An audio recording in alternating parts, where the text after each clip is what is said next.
বিয়ের প্রলোভন দেখিয়ে ধর্ষণের সর্বোচ্চ শাস্তি 7 বছর করে সংশোধিত নারী ও শিশু দমন আইনের খসড়া অনুমোদন করেছে অন্তর্বর্তী সরকার। প্রধান উপদেষ্টা ডক্টর মোহাম্মদ ইউনূসের সভাপতিত্বে উপদেষ্টা পরিষদের বৈঠক শেষে প্রেস সচিব শফিকুল আলম এ তথ্য জানান। নতুন আইনে শিশু ধর্ষণ মামলা আলাদাভাবে বিচারে বিশেষ ট্রাইব্যুনাল গঠনের বিধান রাখা হয়েছে। এদিকে ঈদের সময় জনসাধারণের সুবিধার্থে ৩ এপ্রিল সাধারণ ছুটির সিদ্ধান্ত নিয়েছে উপদেষ্টা পরিষদ। বিস্তারিত জানাচ্ছেন একরামুল হক সায়েম।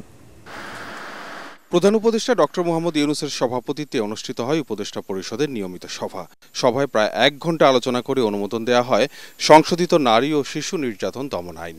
এতে বিয়ের প্রলোভনে ধর্ষণের সর্বোচ্চ সাজা করা হয় 7 বছর। পরিবর্তন আনা হয় বলাৎকারের সংজ্ঞায়।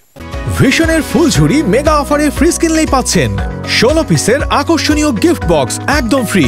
বলাৎকারের একটা নতুন সংজ্ঞা দেওয়া হয়েছে। আপনারা জানেন যে এই মামলাগুলো ডিলে হওয়ার পিছনে ডিএনএ টেস্টের একটা বড় ভূমিকা ছিল।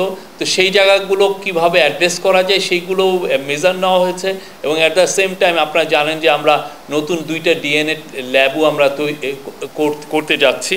আরেকটা বিষয় হচ্ছে যে বিয়ের প্রলোভন দেখিয়ে যে রেপ কেসগুলো সেই জায়গাটাও নতুন করে অনেকগুলো মেজার নেওয়া হয়েছে এবং সেক্ষেত্রে এইটাকে আগের ল থেকে একটু নতুন একটা সেকশন নিয়ে এসে সেই লটাকে সর্বোচ্চ শাস্তি 7 বছর করা হয়েছে এবং যে সমস্ত সেফগার্ড মেজার এই লর ক্ষেত্রে নেওয়া দরকার সেগুলোর ব্যবস্থাও করা হয়েছে। এছাড়া ঈদের সময় জনসাধারণের যাতায়াতের সুবিধার্থে 3 এপ্রিল ছুটি দেওয়ারও সিদ্ধান্ত নেয় উপদেষ্টা পরিষদ। ফলে এবার ঈদের ছুটি থাকছে টানা 9 দিন। জনসাধারণের সুবিধার্থে আমরা অলরেডি জেনেছি যে 3রা এপ্রিল ছুটি ঘোষণা করা হয়েছে এবং আরও একটা ঐতিহাসিক বিষয় হচ্ছে যে আজ এই চৈত্র সংক্রান্তিতে 3টা পার্বত্য ডিস্ট্রিক্টে চৈত্র সংক্রান্তিতে এটা ছুটি থাকবে। কারণ আপনারা জানেন আমাদের পার্বত্য চট্টগ্রামে বিজু, বৈশাখী, সাংগ্রাই অনেক ফেস্টিভ্যালের আয়োজন করেন এবং এইটারও তাদের জন্য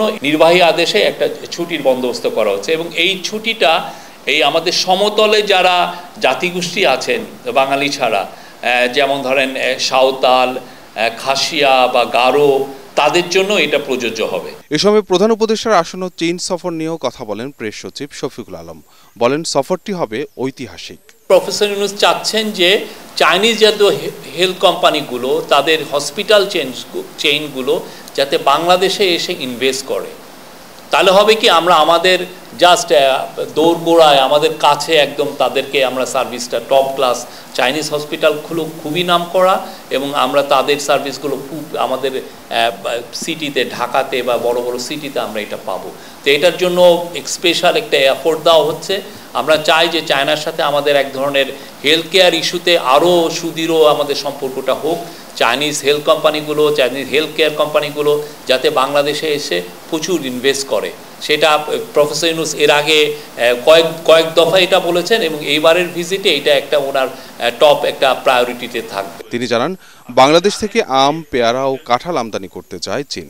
thank you. Ekramul Haque Sayem, ATN Bangla, Dhaka.